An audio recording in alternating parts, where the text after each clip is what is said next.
अभी देख रहे हैं कि आजकल बहुत बात होती है क्लाइमेट चेंज की, ग्लोबल वार्मिंग की, और हम सब इफेक्ट्स देख ही रहे हैं जिस तरीके से हमारी क्लाइमेट बदलती जा रही है। हम सिर्फ हिंदुस्तान की बात ना करें तो हम वर्ल्ड वाइड देखें तो डिजास्टर्स आर मल्टीप्लाइंग एंड प्रश्न यही उठता है कि हम किस तरह की दुनिया अपने फ्यूचर जनरेशन्स के लिए, किस तरीके का प्लैनेट हम अपने फ्यूचर जनरेशन्स के लिए छोड़ के जा रहे हैं। सबसे बड़ा प्रश्न ये है, अगर हम खुद देखभाल नहीं कर सकते तो शायद हमें फ्यूचर जनरेशन या हमें आगे हमारे बच्चों की जो नस्ल है जो पैदा करने का फिर हक ही नहीं है, अगर हम उसकी भी देखभाल नहीं कर सकते जो हमारे पास है अभी। क्योंकि जो डिजास्टर्स उनके ऊपर टूट पड़ेंगे, हम तो शायद रहे ना रहे, लेकिन जो हमारी आगे की फ्यूचर जनरेशंस हैं, they have a lot to repair. हम लोग ने जितना अब तक इस प्लैनेट को थोड़ा बहुत बर्बाद किया है, जो उनको रिपेयर वर्क करना है वो उनके लिए शायद बहुत ही भारी पड़ जाएगा। So for me it's very very important कि हम लोग पहले तो ये रियलाइज करें कि हमारे पास प्लैनेट बी नहीं है। 2-3 लोगों के पास होगा, एलन मस्क के पास होगा स्पेसशिप, किसी और के पास होगी स्पेसशिप, हम सब कहाँ जाएंगे भाई? तो प्लैनेट बी नहीं है इस समय, ना हमने मून पे अभी तक उसको कॉलोनाइज किया है। We have done nothing. So right now the only thing what we have done is we have ruined this planet that we already have.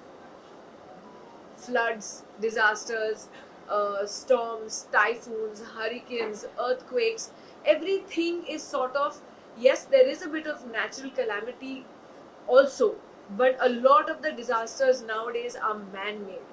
Man-made ये नहीं कि हमने जाके वहाँ किया, लेकिन over the years जिस तरीके से हमने इस planet की देखभाल नहीं की है, जिस तरीके से चाहे deforestation हो या poaching हो या habitat loss हो, जो भी जिस तरीके से हमने किया है, पोल्यूशन, ओवर पोल्यूट। अभी हाल ही में मैंने पढ़ा, I don't know whether that's a fact और नो, क्योंकि मैं तभी इंडिया में नहीं थी, कि मुंबई की हवा का जो इंडेक्स है वो दिल्ली से भी शायद बदतर हो गया था। Was it true? It had come in the news, जो आज तक कभी देखा नहीं, क्योंकि हमारी एडवांटेज मुंबई की है कि हम कोस्टल रीजन में है, तो जो हवा आती है उससे हमारी हवा इनलैंड ज़्यादा, it takes all the pollution away, but now even that has stopped happening. पहली बार शायद मुंबई की हिस्ट्री में ऐसा होगा कि एयर क्वालिटी हमारी इतनी खराब है। तो हम क्या कर रहे हैं?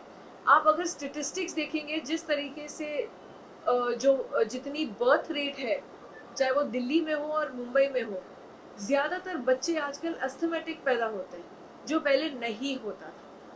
तो क्यों हम ये सब कर रहे हैं? सो मेरा मेन कॉज ये है टू क्रिएट अवेयरनेस कि हर प्राणी, हर पशु, हर झाड़ इस धरती पर एक रीजन के लिए बना था। So the basic thing once we realise that, हम अपने आप में, यहाँ हम और आप मिलकर शायद ड्रास्टिक चेंजेस नहीं कर सकते जितने पॉलिसी मेकिंग मेकर्स कर सकते हैं या जो हमारे अथॉरिटीज हैं वो कर सकते हैं, लेकिन in our own ways we definitely can make the difference। और वही मेरी प्रार्थना रहती है सबके लिए, that try and make the difference in your own little ways। चाहे आप अपने घर में रिसाइकलिंग करें या आप अपने घर में झाड़ लगाएं। आप देखें अगर झाड़ मर रहे हैं तो you know just little ways where we can make a lot of difference। किसी ऑर्गेनाइजेशन को ज्वाइन कर लें जो करते हैं इसके लिए काम। So that is the way that we can help for our future, our children's future and the coming generations। So I think for me that became very very important कि शायद अगर मैं थोड़ा भी डिफरेंस ला पाऊँ अपने आप से, मैं कोशिश करती हूँ, and that's the reason I think that I take this so passionately. Rama.